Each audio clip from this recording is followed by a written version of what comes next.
Hi friends, welcome back to our little Oregon homestead. I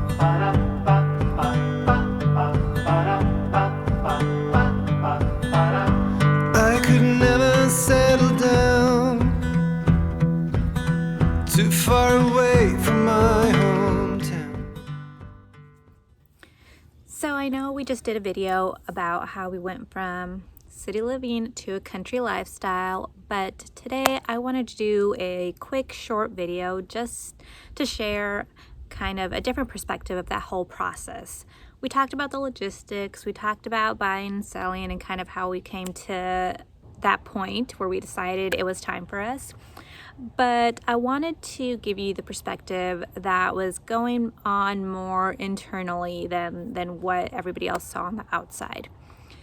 So in order to do that, I do have to tell you about our buying and selling experience before.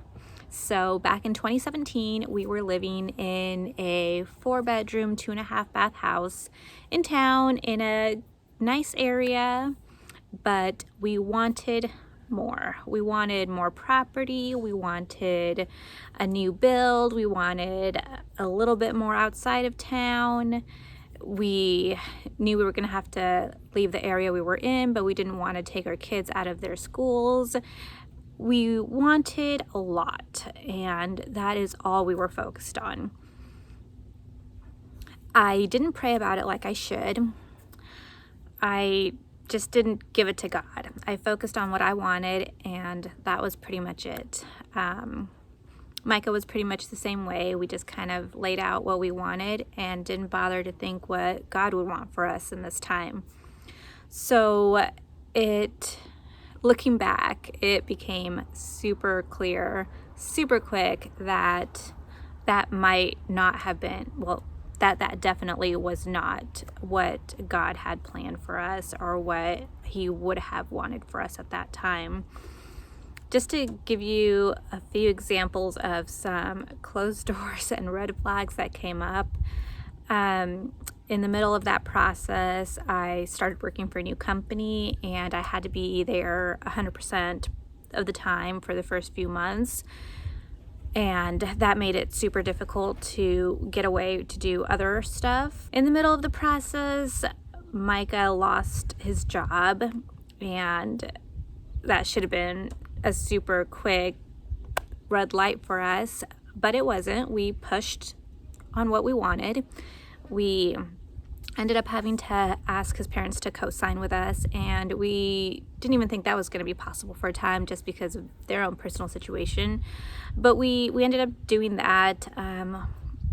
The timeline for selling our last house and buying the other one didn't line up, so we ended up having to live at my parents' house for about 4.5 months. And that added an extra half hour to our commute. It added extra time getting the kids to school in the morning. It was not fun, and I wouldn't do it again. And I mean, just besides everyday things that come up with a family and 4 kids, Mike and I were also going through a pretty hard time in our marriage. So even saying all these things out loud and actually laying them out in front of me, it should have been super clear that I was doing something wrong, that this wasn't how it was supposed to be. But I ignored all those things and we focused on what we wanted and how we were going to make that happen at any expense. So through our own stubbornness, we managed to get through that process and move into what I described as my dream house. And it was. I got to pick everything about the house. I got to design it how I wanted it, and it was pretty amazing, and I loved it.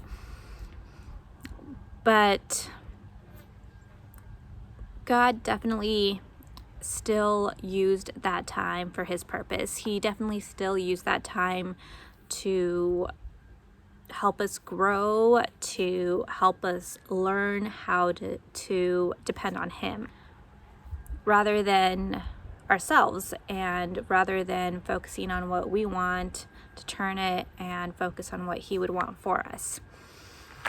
So going into this process, this time around, I really wanted to do things different. So I started off with giving it to God. I prayed about it, and I prayed about it, and I prayed about it. And I asked others to pray for us about it. And right away, the whole thing, it was just a day and night difference. I was ready to say no and to stop at any moment that God closed any door for us. But He didn't. He opened all the doors wide open. And I felt a peace about the whole process, like I didn't feel the last time. And I continued to pray about it. Things unfolded so smoothly, and I continued to pray about it. I didn't want to ever turn things around to focus on what I wanted. I didn't want it to be about me.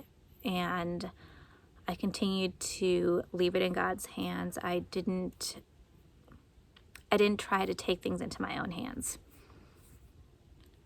So as doors opened, we walked through, and it ended up being one of the easiest things we've ever done.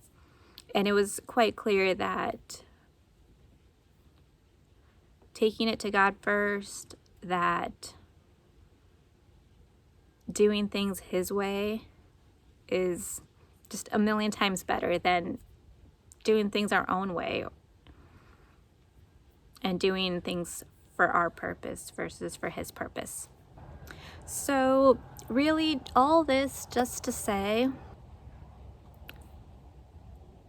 if you're in a situation where you're struggling, if you're in the middle of a big challenge, if you're in the middle of even an inconvenience in your life, I just want to ask, have you prayed about it?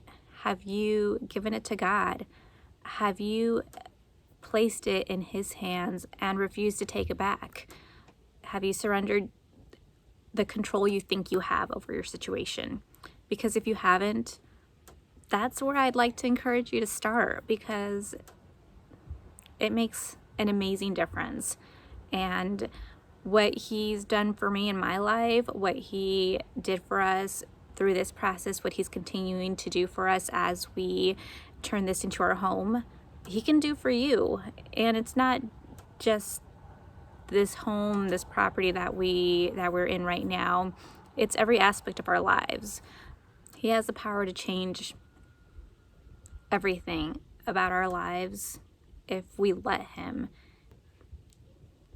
If we learn to rely on Him and not ourselves, because us individually, we have no power. We have nothing. And it sounds like you're letting go of control. It sounds like you're minimizing yourself. But really, by giving Him the glory, giving Him the power that is rightfully His, you're really strengthening yourself. And anyway, I just want to encourage you to think about that, because what He's done for us, He can do for anybody. And it's really just up to you if you want to let Him. I hope this is even a small encouragement to somebody, to anybody. And I just want to thank you for listening. Thank you for watching. Thank you for supporting us. And can't wait to show you how God uses us in this place moving forward. Thanks, friends, and we'll catch you later.